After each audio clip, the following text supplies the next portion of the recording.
Today everyone, today we'll tackle about the Native American Indian art. The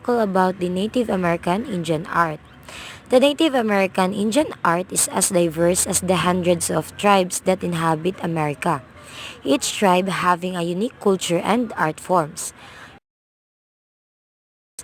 Evolving from simple cave drawings and carvings, traditional American Indian art grew to include intricate art in such forms as jewelry, beadwork, weaving, pottery, basketry, and etc. Throughout their history, their art has reflected their culture, lifestyle, and environment. Many American Indian art objects are basically intended to perform a service, for example, to act as a container or to provide a means of worship. The particular utilitarian form that Native American Indian art take often reflects the social organization of the culture involved. Native American Indian art, and also called American Indian art, is the visual art of the original inhabitants of the Americas, or often called as the American Indians. The particular utilitarian from the Native American arts take often reflects the social organizations of the cultures involved. Political and military societies seems to have found their major art forms in the world of weaponry, regalia, and panoply. This is most pronounced in the Plains, Aztec, and Inca civilizations, all of which reflect the dominant warrior culture in their arts. Those cultures in which life was heavily governed by religion tended toward a greater degree of ceremonial art than those in which life was less ritualized. The basic role of the American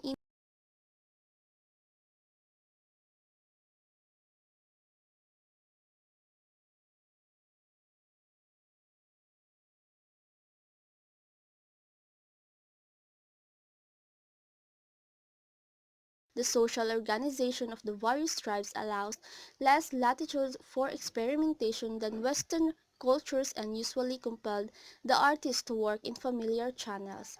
Yet, within the rigid framework of tradition, there was sometimes a surprising degree of freedom of expression. To the American Indian, the world of the vision quest is mysterious, a place where the soul can leave the body, participate in many strange activities, and see many unusual sights. Since many of the designs seen or creatures encountered during the vision quest are regarded as protective forms or spirit beings, these would be carefully recreated during waking hours. Non-artists would occasionally describe their dream creatures to a designated artist so that they could be recorded on hide, in wood, or in stone. But since these supernatural visions were extremely personal, they were usually recorded by the individual. Hence, they vary tremendously in aesthetic quality. So the function of art, many American Indian art objects are basically intended to perform a service. For example, to act as a container or to provide a means of worship. The particular utilitarian form that Native American Indian art takes often reflects the social organization of the cultures involved. So, political and military societies seem to have found their major art forms in the world of weaponry, regalia, and panoply. This is most pronounced in the Plains, Aztec, and Inca civilizations, all of which reflect the dominant warrior culture in their arts.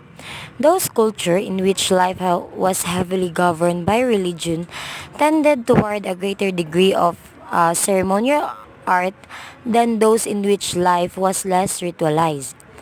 All of the aesthetic expressions that have come down from the Maya, for example, obviously reflect the considerable weight of theocracy that existed in their world.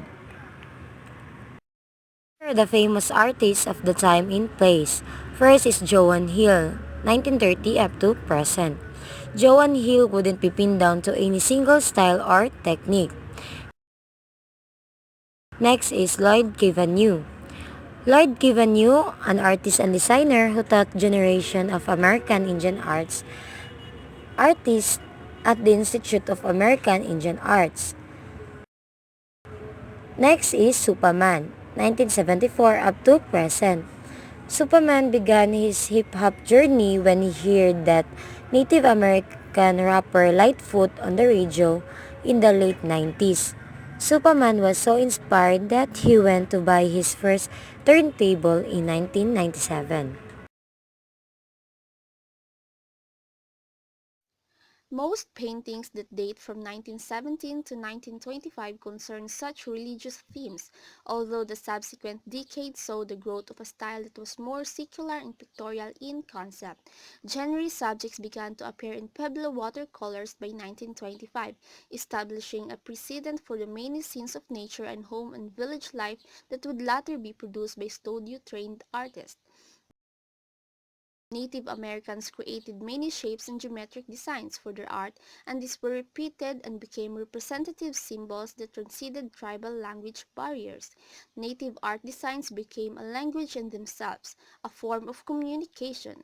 The harmony and oneness sensed in their art is real, and it provides serenity to those who experience it. We hope you enjoy our collection of Native American artwork, which is beautiful and expressive of all Native American art.